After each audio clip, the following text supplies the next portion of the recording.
오늘은 공무원 여러분께서 범죄 혐의로 수사를 받아야 할 때 반드시 알아야 되는 3가지 알려드리겠습니다.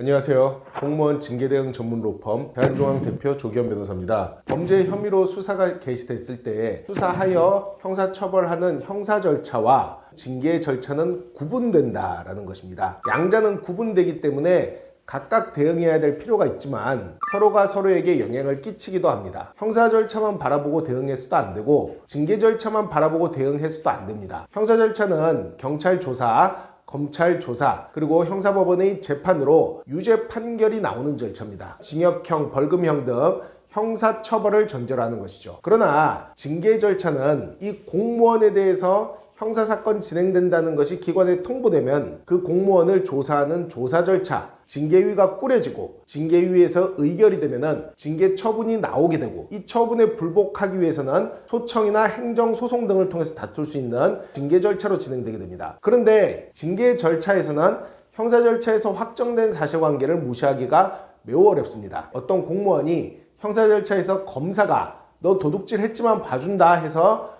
기소유예 처분을 내린다면은 이 기소유예 처분은 징계 절차에서도 그런 일이 있었다라는 사실관계의 주요 근거로 활용이 된다는 거예요. 그러므로 기소유예 처분을 받아버리면 징계 절차에서 기소유예 처분이 원인된 사실관계, 도둑질 했다라는 것만 다퉈서 없애기는 매우 어렵습니다. 실제로 징계 절차에 대응하기 위해서는 형사 절차에서부터 원하는 사실관계를 이뤄내야 징계 절차에서도 충분히 대응할 수 있는 거죠. 그럼 항상 형사 절차가 선행되어야 되냐? 꼭 그건 아니에요. 형사 절차보다 징계 절차가 먼저 빨리 진행돼서 징계 절차가 확정되고 그것을 충분히 받아들일 만하다 하면 징계 절차에 대해서 다투지 않는 중에 형사 절차가 나중 매우 심각한 수준으로 처벌된다 하더라도 이미 확정된 징계 절차에 추가적인 징계가 내려지지 않는 경우가 굉장히 많기 때문입니다. 형사 절차, 징계 절차의 속도까지 통제할 수 있어야 합니다. 적어도 내가 일방적으로 끌려다니지 않고 양 절차 내에서 나의 의견을 적절히 피력해 나가며 시간 순서도 조정을 하고 목표도 하나씩 달성해 나가야 된다는 거예요. 두 번째로 반드시 알아야 하는 것은 원하는 것이 무엇인지 목표를 명백히 해야 돼요. 무죄나 무혐의 등을 받아서 나의 커리어에 어떠한 흠도 생기지 않도록 하는 것을 목표로 하는 것인지 아니면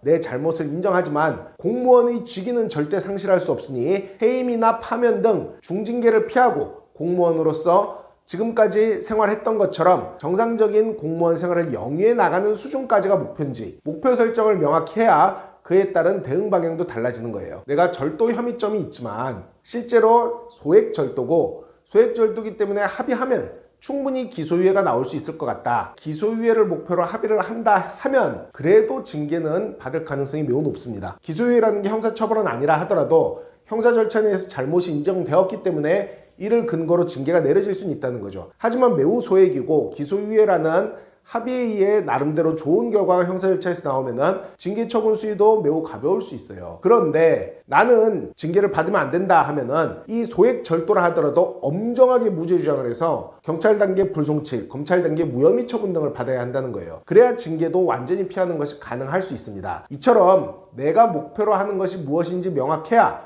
그에 맞춰서 대응하는 방식도 달라집니다. 여러분이 꼭 알아야 되는 것은 목표를 달성할 수 있도록 대응 방식을 세워야 한다라는 거예요. 불송치나 무혐의 처분을 주장하기 위해서는 내 무죄를 엄정하게 입증할 수 있도록 형사 절차 내에서부터 제대로 된 변호사의 조력을 받아야 돼요. 그러나 불송치 무혐의가 불가능한 사안에서는 어차피 징계 절차도 진행될 것이기 때문에 징계 절차도 함께 대응할 수 있는 변호사를 선임을 해야 됩니다. 이처럼 대응하는 방식이 달라야 한다는 것은 이 사건 자체를 포괄적으로 살펴보고 형사 절차, 징계 절차에 대해 적절한 조력을 가할 수 있는 하나의 로펌이 선임될 필요성이 있다는 겁니다. 형사 절차, 징계 절차는 구분되지만 양자가 서로 영향을 주고받는 관계로 이 형사 절차와 징계 절차에 각각의 변호사를 선임해서 대응하는 것이 가능하긴 하나 처음부터 내가 공무원으로서 범죄 혐의점이 있어 수사의 대상이 됐다면 애초에 형사 절차에서만 능통한 로펌을 선임하는 것은 반쪽짜리 선임에 그칠 우려가 크다는 거죠. 이 모든 것을 한꺼번에 상의하여